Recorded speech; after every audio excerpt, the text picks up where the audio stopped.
Hi, everybody. I'm Jennifer Tryon. This is Honey, and we are going to get ourselves set up for free motion quilting today. Ready to do some free motion quilting with rulers, Honey? Yeah.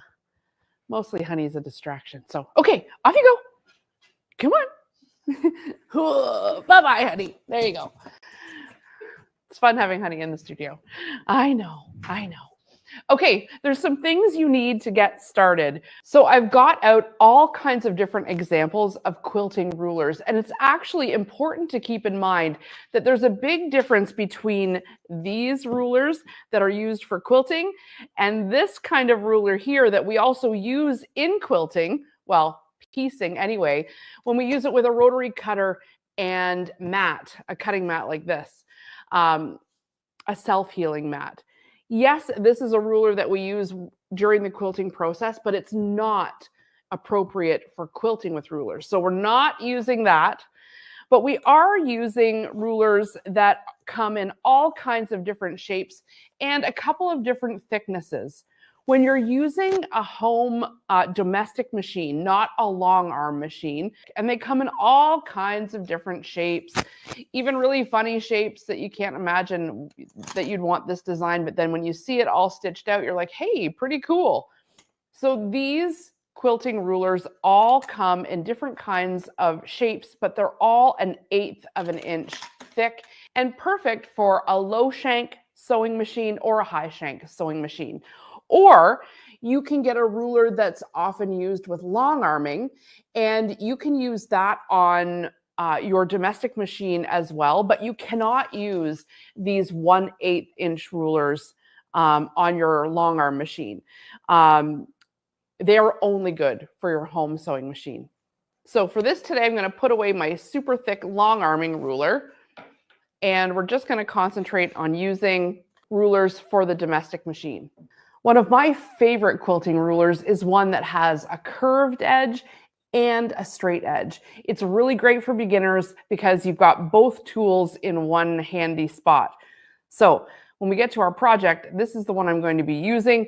But, you know, if you've got any of these rulers, you could give them a try when we're practicing.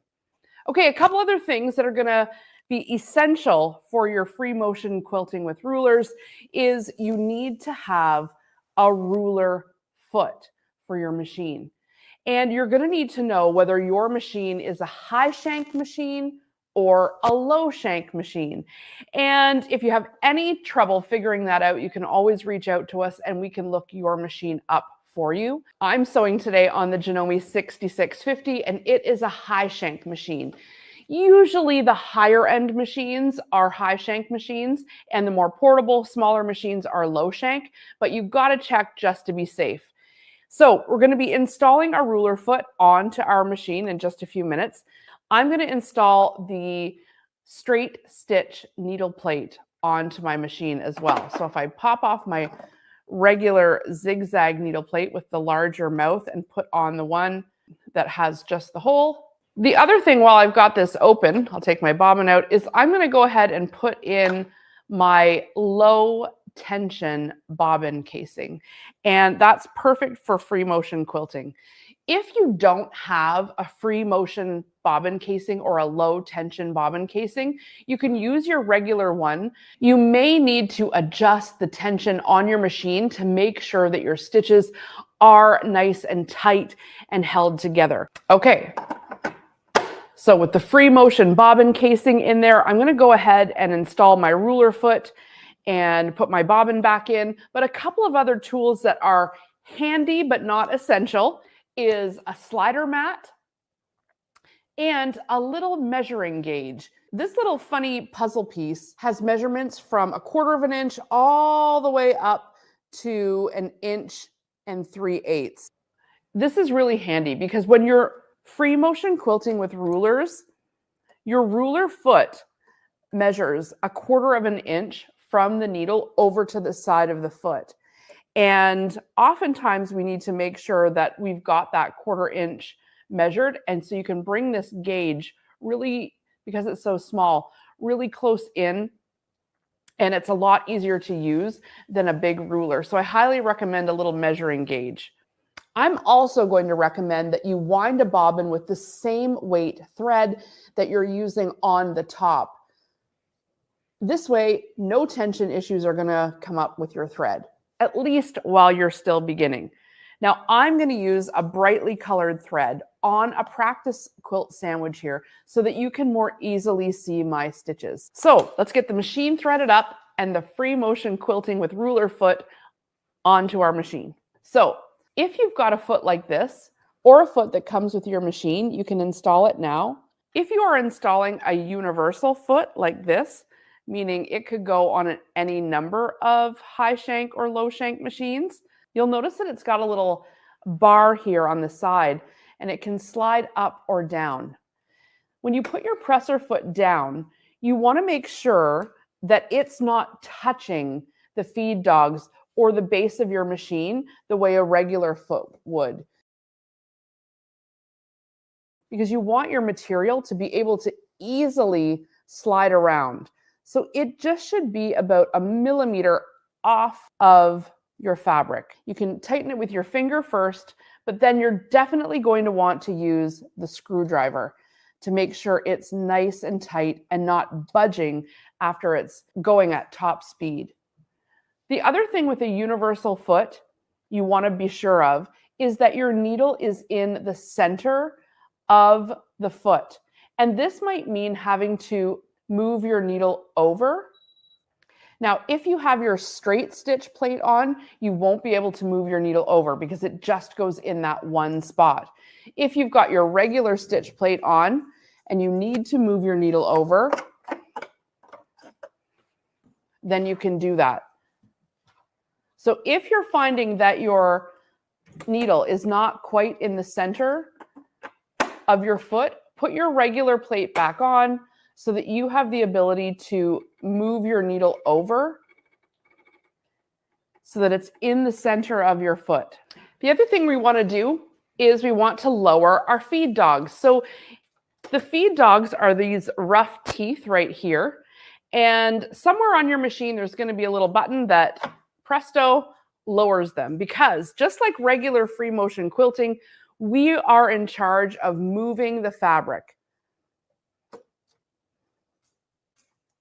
Now, before we start, with a universal foot on our machine, we need to test that the needle can go all the way down without hitting. Look at this. If I can't get a full rotation on my machine, it means my foot is installed too high and I need to lower it. So the needle can go all the way down and all the way back up without hitting the foot, yet you can still move your fabric around. And then that's when you can tighten up with the screwdriver. That's perfect. So I'm going to get you to make yourself up a little quilt sandwich like this. Just use a scrap piece of fabric, some leftover batting, and make sure you've got fabric on the back and the front, like a little quilt sandwich. And the first thing I'm going to do is I'm going to take a pencil, and I'm just using a square ruler here, and I'm going to draw myself a few squares that I'm going to practice free motion quilting with rulers inside of. I'm not going right to the edge because when you're free motion quilting, you need a little bit of space to go on and off of what you're doing. You also need a little bit of space to maneuver when you're holding on to your fabric. So let's go ahead and draw 4 or 5 squares, just like that, on a test piece. Broke my pencil.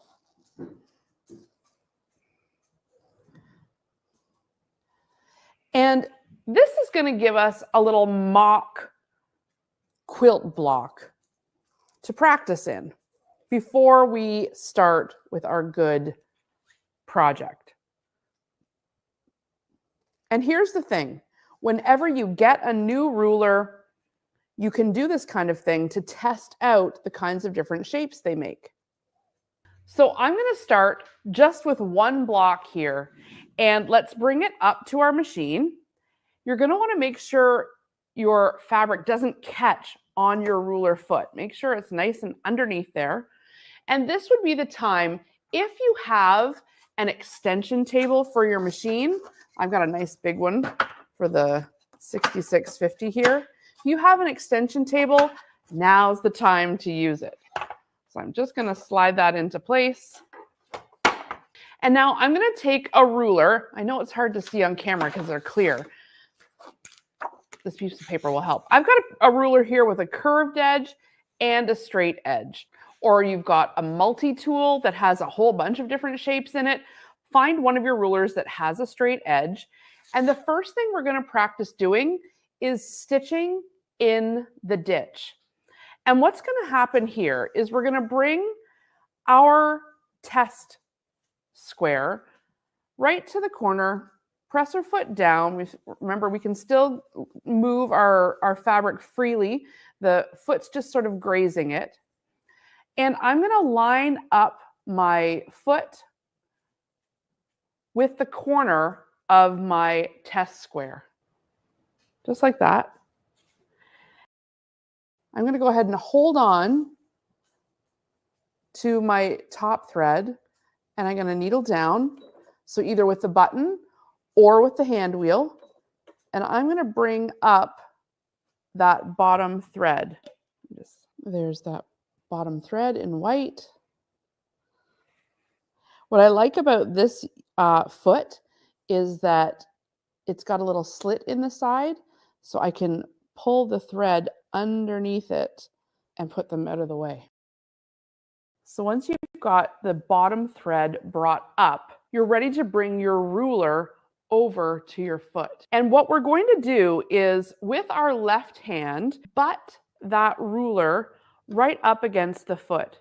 Now I'm right-handed, so I use my left hand predominantly to hold the ruler and my stronger dominant hand to guide the fabric. So we're going to bring over that ruler. You can, before you start sewing, just kind of practice keeping that ruler butted up against the foot and using it as a guide as you push the fabric down that line. Now to start, we want to make sure we're sewing on a fairly slow speed. Unlike regular free motion quilting where we've got really fast stitches and really slow hands, in this case, we're going slow to medium. So my speed is set at a medium pace. Both my threads are up. My feed dogs are down. I'm starting right in that corner with a few stitches, and I'm going to nice and steady guide the fabric while butting up against the ruler and stopping at the other corner. Look at this. A nice row of stitches. We pivoted, so if your machine will finish with your needle down, that would be ideal, or you're going to want to finish with your needle down, even if you have to hand wheel. And let's try going right down the next line.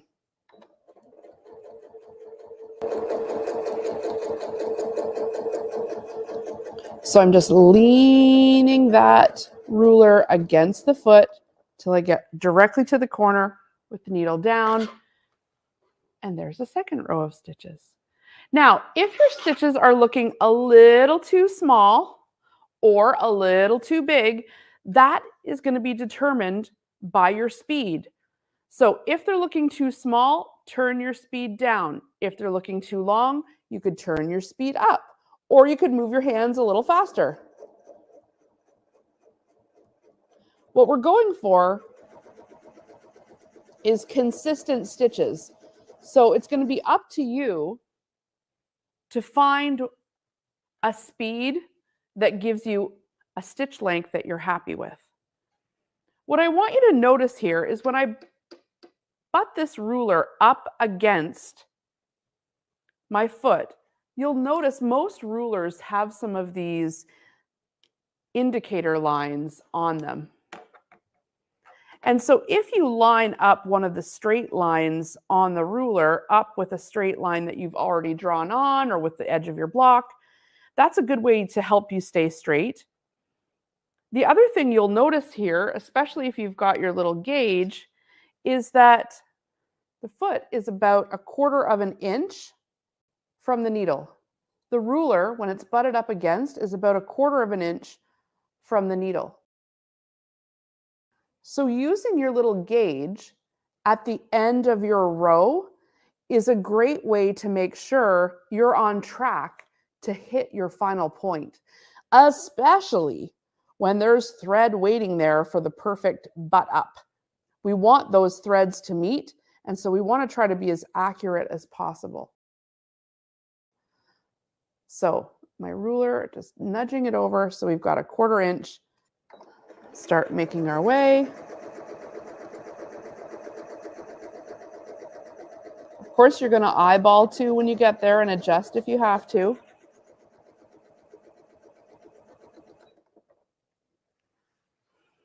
Make our way right to that point. So I'm going to go ahead and cut the thread here. Ooh, pretty good. So we can go ahead and trim the threads for now. Came off a little on the edge here, but that's okay. So practice doing this kind of stitch in the ditch around all 4 of your blocks that you've mapped out here and see how well you do. That's going to be your first challenge. Remember, start in the corner and just make your way around all 4 blocks. The reason, remember, we're pulling up the bottom thread is just like with regular free motion quilting. It's so we don't get that little nest on the bottom of our quilt. On a practice piece like this, it doesn't really matter that much what the back looks like, but if this was your good quilt, you'd want to make sure you didn't have any of those nests on the back. So with the threads off to the side, rulers butting up against, and just make your way around all 4 of your squares.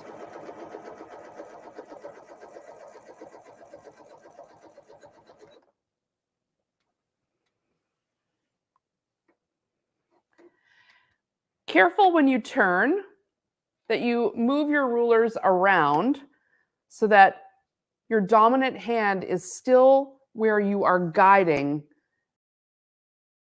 your fabric.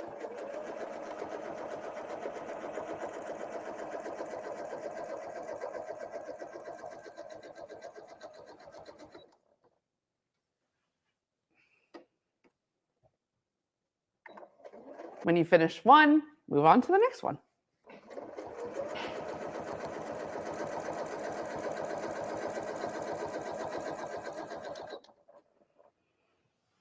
I'm using the stop start button.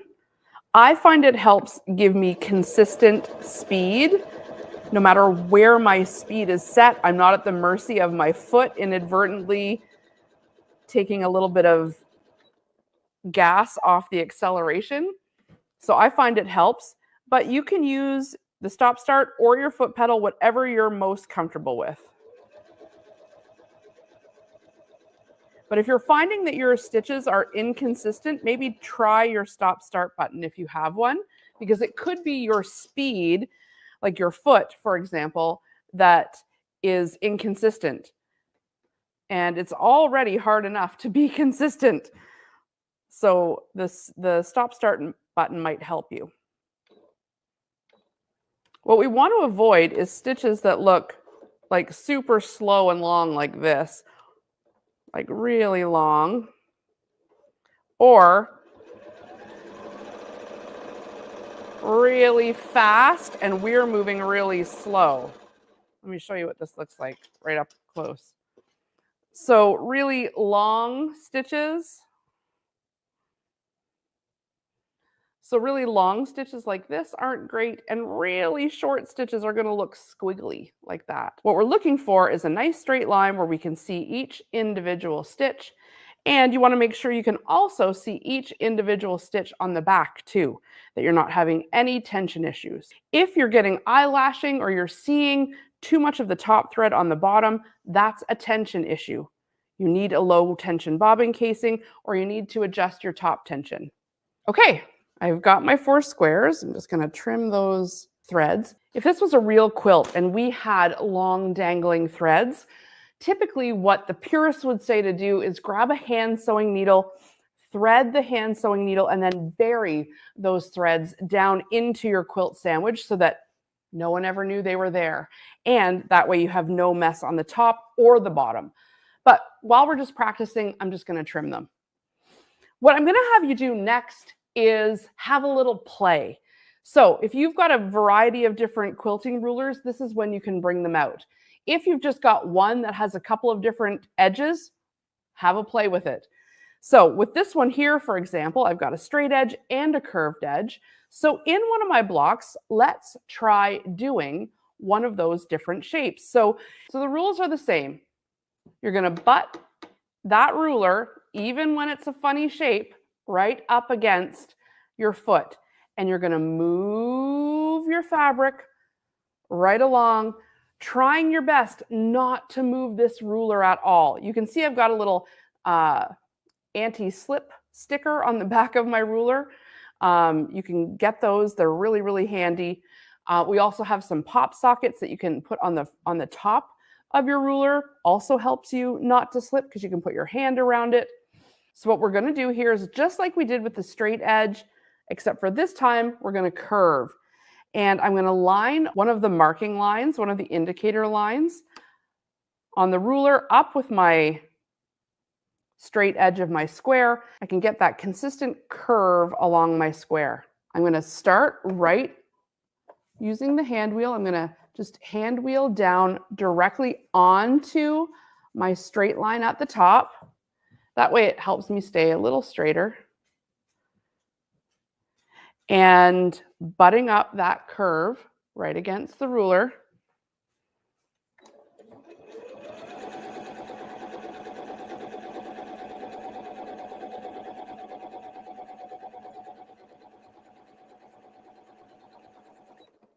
Stopping when I get to that bottom line.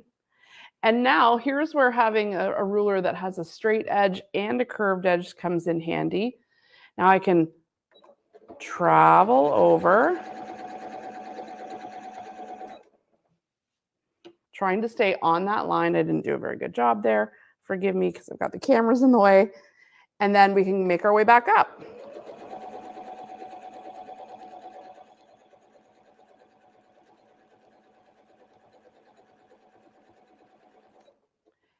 And for these first couple, don't worry about your spacing. Don't worry that it's not like the perfect block that would go on your quilt. We're just practicing. So I'm going to travel over right on top of where I've already stitched. And do another curve.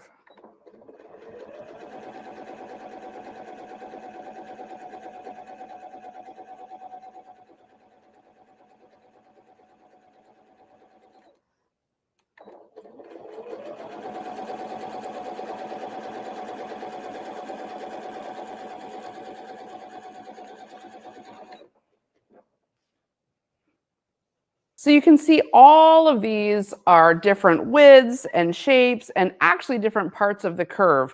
I'm not too worried about that right yet. However, if this was our actual quilt, we'd want to pay more attention to evenly spacing our lines. And that means we need to be marking as we go. And a very good way to mark in quilting is one of these crosshair rulers. You might have one of these in your quilting collection. You don't use this with your machine. Instead, you use it for marking. So I'm going to, with my next square, so I'm just going to use these lines here to mark. Now, on your good quilt, you would use an erasable pen or chalk or something that wasn't going to leave a real mark on your quilt.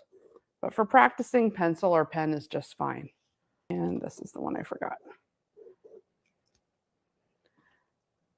So I could even go above and beyond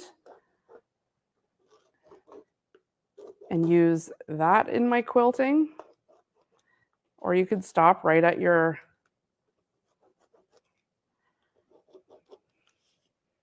okay, So now we've got all of these lines. So now with our curve or our straight edge, we could be connecting these. So I could go from one line to the next line, down to the bottom line, skipping over the diagonal and going right to the side and creating a diamond shape. I could be doing the same thing instead with the curve and connecting from here to here to here to here. Suddenly we're seeing all kinds of different designs come to life. So what I challenge you to do, even if you don't have a crosshairs ruler, is to give yourself on the corners, just draw a big X if you don't have a crosshairs ruler, and see if you can have a little fun and come up with some shapes that go in between those registration lines, those marking lines, and see if you can come up with a little block that looks sort of like a spirograph or something that you would have done as a kid. Just have a little bit of fun and a little bit of a play. That's what I'm going to do here. Starting in the corner, and just practice if you're nervous, and bringing my way all the way down and all the way back up to the next line. If it helps you to continue to spin your fabric around because this way is a little bit easier than going top to bottom, then do it. No problem. Pulling up the bottom thread.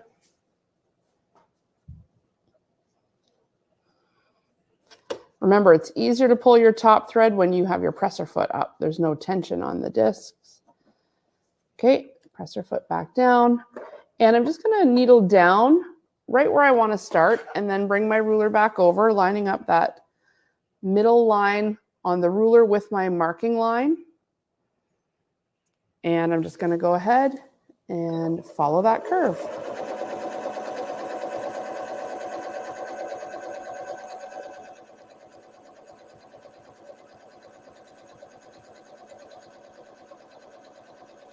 Right to the other side. And now look. Ooh, we've got that nice curved arc. All right, so we want to do it on all four corners. Lining up that middle line and recognizing that it's a little tougher to do the curve than it is to go straight. So just go slow.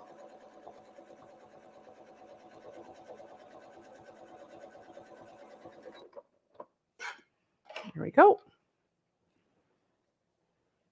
Next one.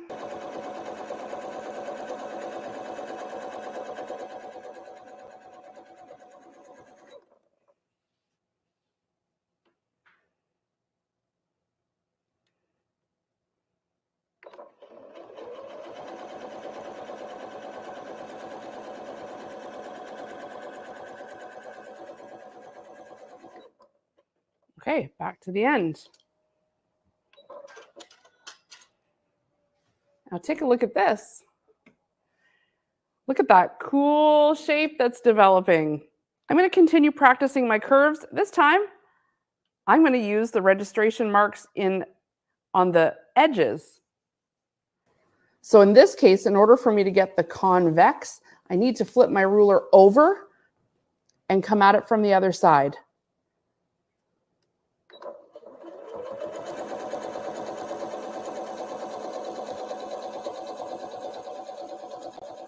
Stop when you get to your line.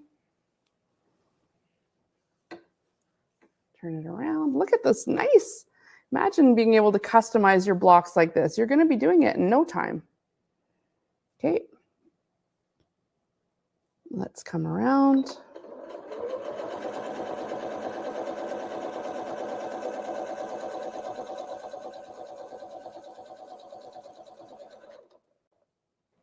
The way to stay even here is to make sure you're using whatever lines the ruler is giving you.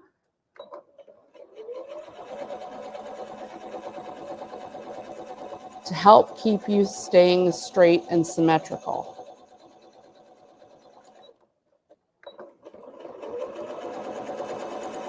And being very careful not to slip. Okay. Let's take a look.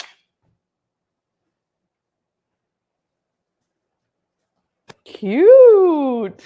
The whole point is that you can audition some designs that you think really look cool so that when you're quilting your next project, even if it's just something small, you can customize it. Some of those blank white spaces, for example, could have new secondary designs in them if you decide to pull out your rulers. So go ahead and fill your 4 squares with a few different things from whatever rulers you've got on hand. And work my way over.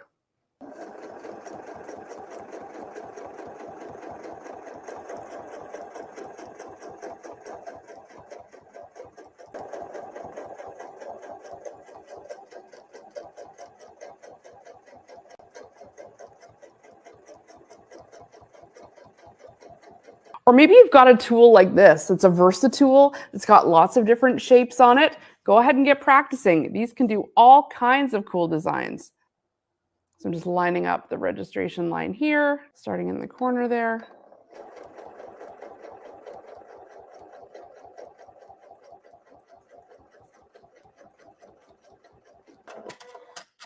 Using that big curve. You can do the same on the other side.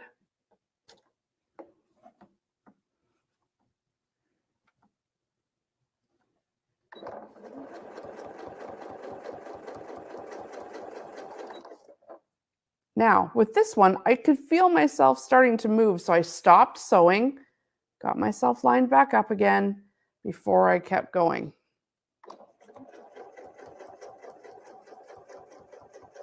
It's okay to take a couple stitches in place while you stop and regroup. It's better than zigzagging around. This arc, we could go up again here on either side. When we do our project, we're going to do our best to not break the thread and have to keep going and pulling that bottom thread up. Instead, we're going to do a lot more traveling around.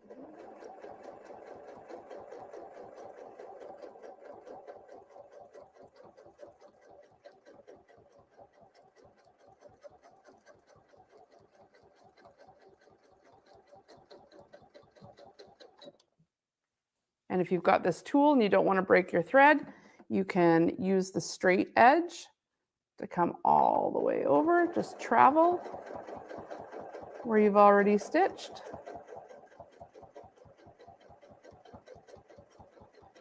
When you get to the end, just shift and shift your ruler down. There are all kinds of different quilting rulers. I'll just move the machine over so you guys can see.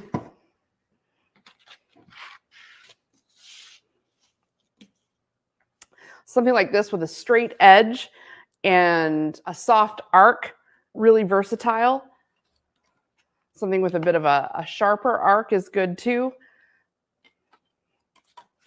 These kinds of shapes are really great standard ruler shapes. Same with this one, pretty versatile. You can take a squared edge really easily here. You've got the convex and the concave, and then a straight edge. So I love these ones for really basics. But if you wanted to get into some more complicated shapes, you can do some things like this. This is going to make a heart. This one's called the spinner. This one you can spin with also. And a lot of these, you really can't tell what they do until you see the actual shapes that they make. So I've got a couple little stitch outs here that you can see. This one here, the heart, will make a long shaped heart. This one is a spinner shape. So you literally just keep moving it around and around and around. And that little leaf shape, you just keep spinning until that circle forms. That looks really nice in the center of a block. That basic curved and square ruler that I suggested at the beginning, it looks like this. You know, you can do obviously just a straight line cross hatch, but what about a curved, like an arced cross hatch? That looks kind of cool. All kinds of different clamshells can be made, whether you've got a little ruler that looks like this, perfect for doing clamshells over and over. You can also do clamshells that look more like this, the smaller ones with this kind of a shape.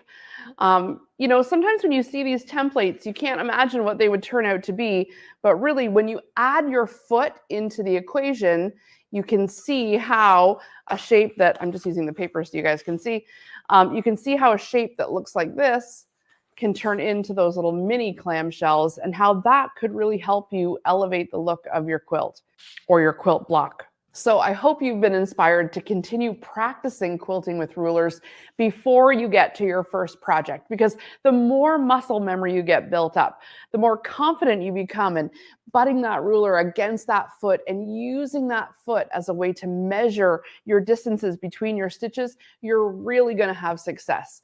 Remember, the next class is a very easy project. So grab a ruler that's got a straight edge and a curve, and I know you're going to be just fine. Okay, I'll see you in the class.